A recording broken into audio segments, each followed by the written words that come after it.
Okay, this is our update. It is, what time is it? 12:30. 12:30. We have not yet begun. Where are we, Emily? We're at the train station. We're gonna head into the city center in our room to get our first stamp. And we literally don't know what is happening after that because no one speaks English, which is fine. This is their country, like no judgment. Judgment on us for not speaking any I Spanish. spent my entire summer learning Icelandic. I've studied ancient Hebrew and Greek. Like, we're really not at a good place right now. So we're gonna go see if it's even possible to start the trek today, or if we need to just bite the bullet and take a bus or train or taxi to San Sebastian, which is the next city, and start from there. Or just stay here another night. Yeah, we can sleep here in the train station. I'm sure that's safe. So that's where we're at, and we'll see you on the way.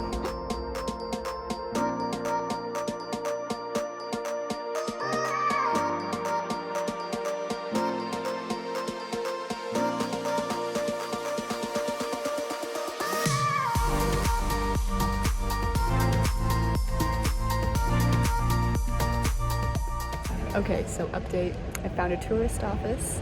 Thank God she spoke English. I really need to work on my Spanish. So that's my next goal of the trip. But anyway, she was able to give me some maps. So yeah, it turns out we've been walking parallel to the Camino del Norte trail this whole time. So we're gonna join it. It takes 6 hours and 45 minutes to walk the trail to San Sebastian. And it's already like 1 p.m. So yeah, we're gonna see how this goes.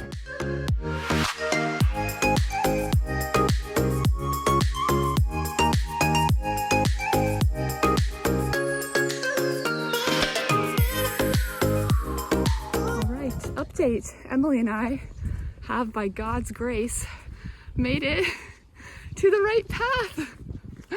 We're 98% sure, at least. So getting a nice late start and gonna see how far we make it before our legs give out. Emily, what are you mad about? What's going on? I would just like to show you what we have to, this is where we are, and this is what we have to hike to here.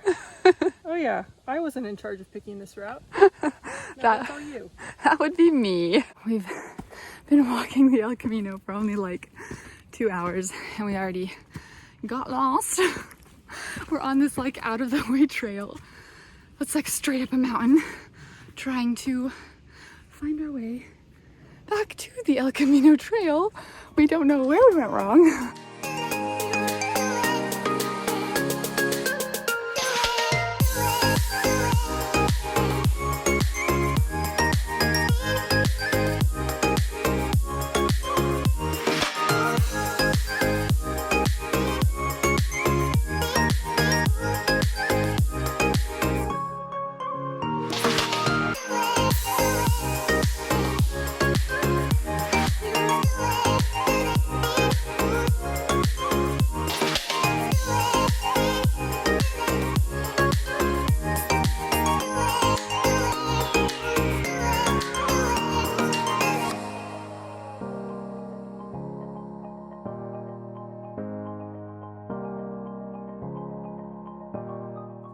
So something I have been thinking about as we journey along the way over hills and through valleys and through towns and whatnot is the little shell marker and yellow arrows that are the signs for the pilgrims that they're on the right way, on the El Camino, or on El Camino, I guess, not on the Camino.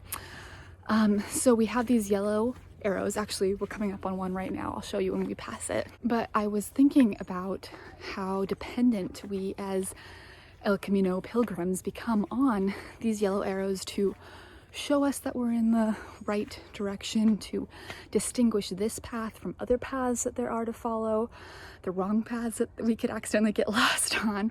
And so we look for these yellow arrows. Here's one right now, right there. Sometimes it is accompanied by a shell.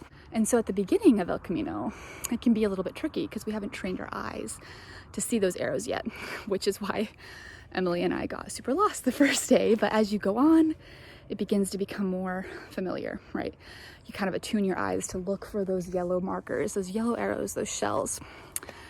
And so as I've been journeying along and losing my breath on all the hills, I've been thinking about what distinguishes not only the Camino from other hikes and trips and vacations that you could take, but what distinguishes a life of a Jesus follower, something that's very important to me, from other lives. You know, what are the shells, so to say, in the life of someone who claims and attempts and hopes to follow Jesus, the way of Jesus. And this concept is especially interesting to me because early Christians called themselves followers of the way. Before they even called themselves Christians, they were followers of the way of Jesus. And in the Hebrew scriptures, it gets even more interesting because halakha, which means the way, is also used interchangeably with the law. And so for a Jewish person to follow the law, halakha, was to follow the way of God. And then we have these followers of Jesus who are following the way of God as Jesus interpreted it. And so it's fascinating as I'm walking on the way, on the Camino way, thinking about what makes this way so unique and different, and then what makes the way of Jesus so unique and different and distinguishable, again, from other ways. And I've been very struck by how not only do we have these shells that point us on the right direction, on the right path, but pilgrims on the Camino fall into a certain culture. I have found that most fellow pilgrims tend to be very helpful, very interested and eager to talk about their life, to share about the many different reasons they have found themselves on the way, on this way. I've met someone who was here because she just went through a breakup and she's wanting to find her way and figure out who she is again. I met someone who is in a really serious relationship but wants to have a time to kind of just do her own thing before it gets even more serious. I have also, and it's not all relationship based, but I've met someone who lost her dad. I met someone who was here because they were switching jobs. My cousin Emily has been a teacher for 7+ years and she's looking for something new in her life, and so she's here after finishing her career as a teacher, or maybe not finishing, but for now taking a break from it. I'm here because I just finished seminary and chaplaincy. Others are here for vacation, others are here for the physical challenge. Everyone comes for a different reason. All this to say, everyone comes for different reasons, and yet everyone does their best to be so kind and helpful and generous, and to be interested in other people's stories and to see how they can be a part of those stories, even if it's just for a day. Most of the people who I walk with for a whole day, I don't see them again, but I carry their stories in my heart, and I'm thankful for the times they've shared their bread or shared their advice or shared their walking sticks or whatnot with me.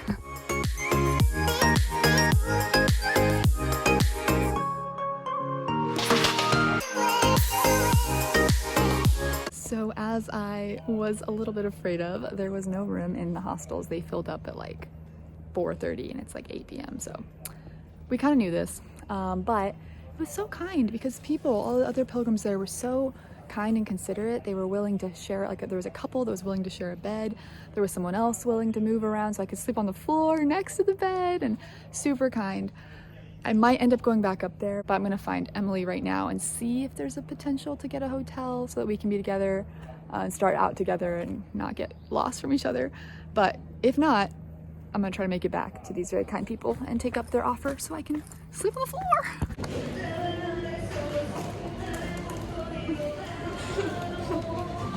There's no food and there's no place to sleep. So we're eating chips and drinking Coke and figuring out what happens next.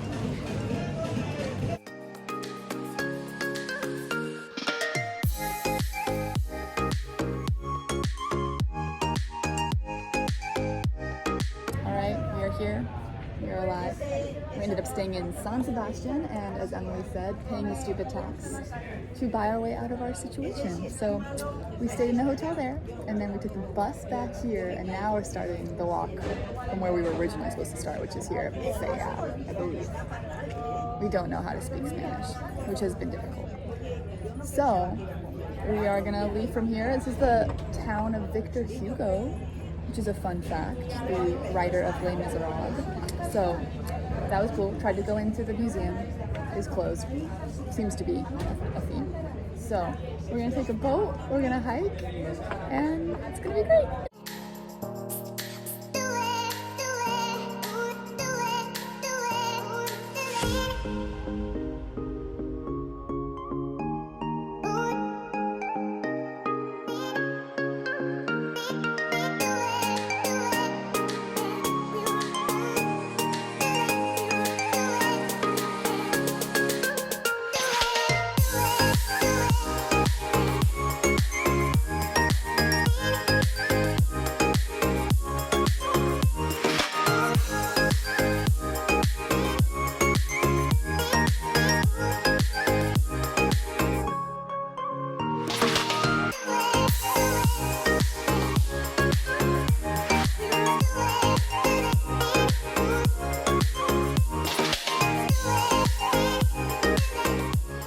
We are at a much better place than when yesterday we hiked for 10 miles without lunch because we missed the first turnoff that would have taken us to the right city.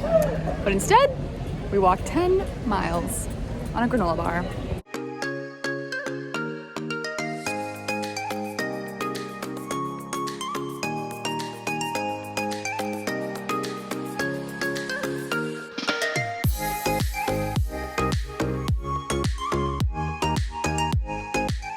What did you deem today's hike?